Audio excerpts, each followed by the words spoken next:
What is the most influential and overall best music genre in the modern era, or historically? If there was ever such a debate in the past 50 plus years, it would most likely come down to two specific ones: rock and rap.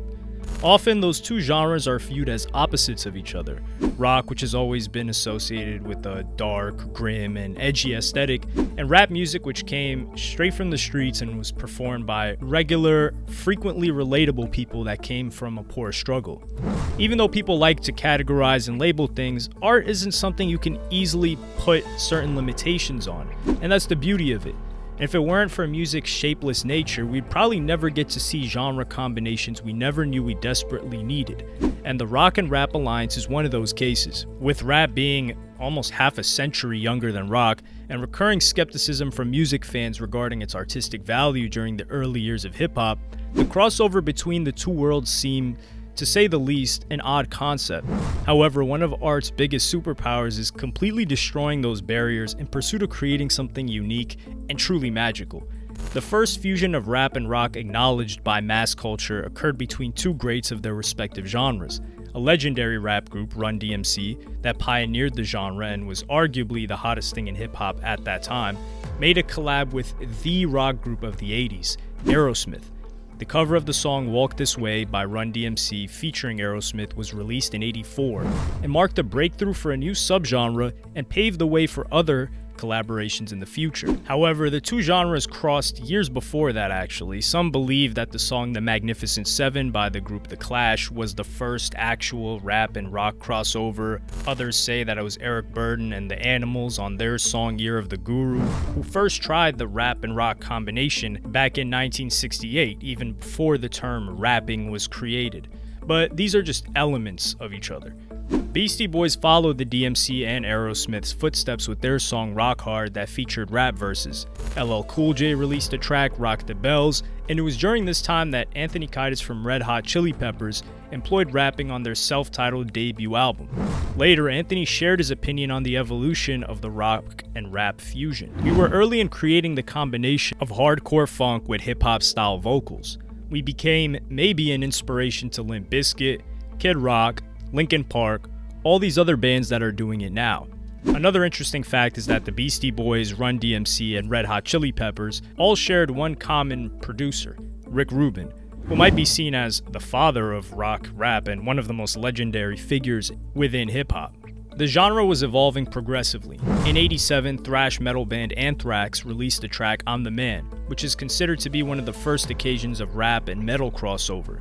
And in the song, Anthrax stated the following: "A heavy metal band raps a different way. We like to be different and not cliche." As rap was beginning to become the nation's one of top 3 genres in the early 90s, rock bands proceeded to incorporate hip-hop tropes into their sound. Rage Against the Machine, fronted by Zach De La Rocha, were influenced by Public Enemy's political hip-hop and kept the aggressive lyrics while adding explosive solos from guitarist Tom Morello, creating a unique rap-rock sound we know to this day. The late 90s marked what is referred to as the golden era of the genre, with the emergence of influential groups like Limp Bizkit, Papa Roach, Bloodhound Gang, and of course the legendary Linkin Park. And these came out of the legendary rappers of the golden era, be it Biggie and many others. The music scene was practically fully packed with rock bands that took elements of rap. The collab album between arguably the best rapper in the world at that time, Jay-Z, and the extremely popular group Linkin Park was arguably the peak of that era of rap and rock. The project was called Collision Course and featured 6 songs that were mostly mashups of already existing hits by both Jay-Z and Linkin Park, like Numb, Encore, and Izzo in the End. It all started in February 2004 when Danger Mouse, a talented producer, created a perfect mashup of Jay-Z's The Black Album with the Beatles' White Album.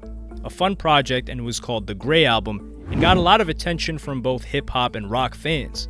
That's when MTV stepped in, seeing the potential money they could get from a similar project for the modern day. The initial idea was to create a show where artists from different or even opposing genres would make mashup songs, creating interesting and unexpected combinations. The network reached out to Jay-Z and asked him who he would like to work with from the rock scene. His answer was Linkin Park. When Linkin Park's co-vocalist Mike Shinoda discovered that Jay-Z wanted to collaborate on a mashup project, he took the initiative and directed the project. A lot of people were involved, but all the credit goes to Mike Shinoda on this one. Vocalist Chester Bennington told in an interview back in 2007. He really put the whole thing together and got everyone excited about it. So basically, Mike Shinoda was the mastermind and the engine of this project. He took the opportunity very seriously and put a lot of effort into making it worthwhile for Jay-Z. At that moment, Linkin Park were on tour, and all Mike Shinoda had was a laptop and some recording software. The back lounge of the bus basically became a studio throughout those days. He used all the tools he had to make demos for 3 mashups in less than 2 days. He wanted to impress Jay-Z and wanted to make this collaboration even bigger, and the approach towards the process even more serious than initially planned. I didn't just want to say, hell yeah, let's do it. I wanted to show him what it might sound like if we did it, Shinoda explained. After that, he wanted to talk only by email instead of in person because he thought that would save a little bit of the excitement for when we really got to meet. He sent the outcome to Jay-Z, who responded with a hilarious, "Oh shoot," reaction when he listened through the demos. Mike explained his idea to take the wheel in details. We got on the phone with Jay and his people, and I basically said that we should make an EP together and make it so good that MTV couldn't possibly do a complete series because we had done it as it would set the bar too high. So that's what we did. No one expected that Mike Shinoda would feel so comfortable in this type of collaboration, and it turned out that he was actually making fan mashups prior to joining Linkin Park, mixing iconic songs of Rage Against the Machine, Mobb Deep, Wu-Tang Clan, and even the Jackson 5. That's pretty much how I learned to produce when I was growing up, Shinoda explained. I'd been doing this kind of stuff since the early 90s. Then MTV took a look at the songs that Mike produced, and they were so happy with the results that they scrapped the mashup show they had in mind, as they felt that no other artist could top the Jay-Z Linkin Park alliance, and turned the stint into a full-blown mini album. Both parties agreed to put effort into the project and decided to ensure the best quality of the product. As Shinoda told MTV, Jay and I realized it's better to re-perform the rap vocals if you're gonna do it to a new beat because the vibe changes and you have to deliver your verse a little differently. There was no ego at all working with Jay. If I asked him to perform something a certain way or put a vocal line here or there, he was happy to do it. He's really easy to work with. All that passion shared by Linkin Park and Jay-Z created a truly unique and incredibly important album, Collision Course, that certainly delivered. Even though the rap and rock combination wasn't that new in the mid-2000s, it was the first project that featured such high-profile artists from their respective genres. The fan bases of the artists collided, and the buzz created by the album elevated the popularity of both genres, marking a huge win for music that year. The album got a polarizing response from both critics and fans, which was expected when you make a crossover of these proportions. There were rap fans who couldn't handle heavy guitar riffs, extreme vocals, and the use of breakdowns, just like there were die-hard rock fans who never felt the two worlds were compatible in the first place. The real winners of the crossovers, though, were casual fans who didn't bother to categorize the music and just enjoyed it as it was. Critics' opinions varied, with some giving the album high praise and some reviewers calling it one of the best mashups ever caught on record, and an experiment which bodes well since, for the most part, these two artists complement each other. However, there were negative reviews from sources like The Guardian and Rolling Stone, giving the album 1 out of 10 and 2 out of 5 respectively. In his review for The Guardian, critic Dorian Linsky said, "On a musical level, nothing works, as existing songs are gracelessly shoehorned together, Encore with Numb, Big Pimpin' with Paper Cut. Jay-Z's bulletproof braggadocio finds no point of connection with Linkin Park's grumpy melodrama."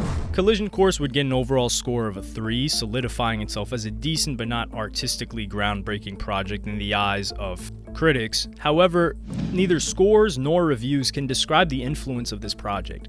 It brought so many eyes to both rap and rock genres and made a solid statement in the industry that two of the biggest genres could coexist and generate value for each other. Arguably, the best part of this entire collaboration were the live performances that Linkin Park and Jay-Z had together during those years. Two worlds really collided when the artists shared the same set, creating an unmatched energy that couldn't be toppled by any other artist at the time. Jay-Z's rap, Linkin Park's trademark guitar riffs, and Chester Bennington's extreme vocals, it was truly a sight to marvel at, and fans appreciated every single moment of it. This era spawned so many iconic moments, and thankfully the majority of them can be found on YouTube or in the Making of Collision Course documentary.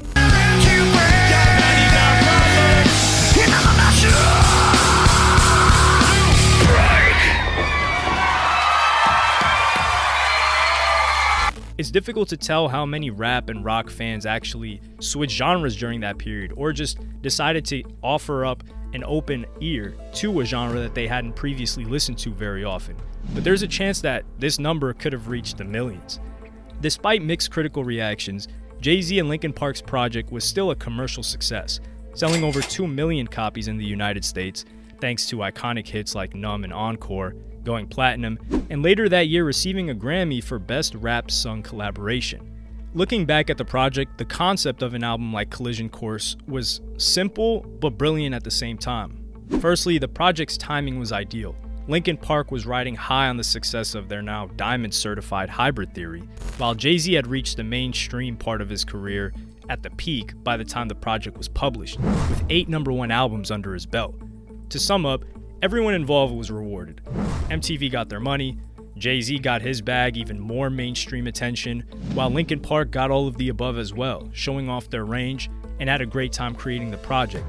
But most importantly, it was us, the fans, who got to see our favorite artists of that caliber at their musical prime, teaming up and making one of the loudest genre crossovers in the history of music.